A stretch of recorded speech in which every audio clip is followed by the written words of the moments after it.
Мэри и Питер оплакивали своего покойного сына, погибшего в ужасной аварии. Каждый день они ходили к его могиле. Тем не менее, примерно через месяц они обнаружили, что кто-то всегда опережал их.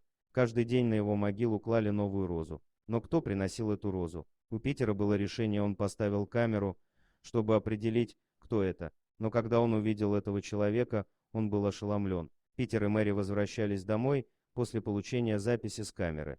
Они были очень взволнованы, но ничто не могло подготовить их к тому, что должно было случиться. Они ждали до следующего дня, чтобы посмотреть видео. Питер и Мэри были переполнены адреналином и сомнениями, и им нужно было убедиться, что они принимают правильное решение. Когда экран дернулся и появилось всплывающее окно, Питер и Мэри наблюдали. Все, что им нужно было сделать сейчас, это нажать кнопку воспроизведения, чтобы узнать, кто все время оставлял красные розы на могиле сына. Встретятся ли они с этим человеком? Родители Мэри и Петр так и не оправились полностью от смерти их сына Майкла. Ему было всего 18 лет, когда он погиб в автокатастрофе. С тех пор они были только вдвоем, с чем им тяжело было смириться. Похороны, конечно, были очень тяжелыми, но им повезло, что их окружало так много заботливых друзей и членов семьи. Пришло много людей, и они были благодарны. За такое короткое время Майкл явно оказал такое влияние на жизни людей. Они ежедневно посещали его могилу,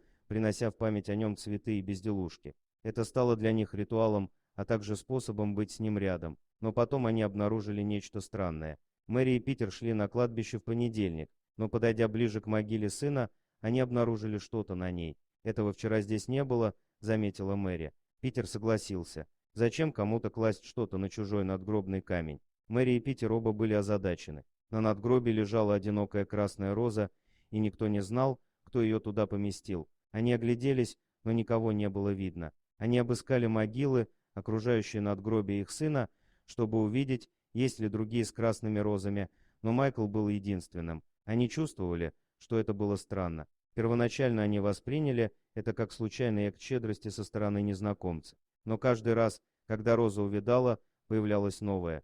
Их все больше интересовало, кто кладет эти розы на могилу Майкла, но выяснить это не получалось. Однажды Питер пришел домой с идеей. «Что, если мы повесим камеры?» — сказал он жене. Мэри была против, так как это нарушило бы политику конфиденциальности. Однако Петр не собирался так просто сдаваться. Он был полон решимости выяснить, кто кладет эти розы на могилу его сына. Поэтому однажды ночью он покупает новую камеру видеонаблюдения и едет на кладбище, ничего не сказав жене. К могиле их сына подошел человек, одетый во все черное. Они ничего не могли сказать о том, кто это мог быть. Единственной отличительной чертой была единственная малиновая роза посетителя. Что это был за человек? Он вернулся домой и забрался в постель к Мэри, которая притворилась спящей. Она знала о том, что ее муж сделал той ночью, но не стала вмешиваться. Конечно, она тоже хотела узнать, кто этот человек, но она не призналась в этом своему супругу.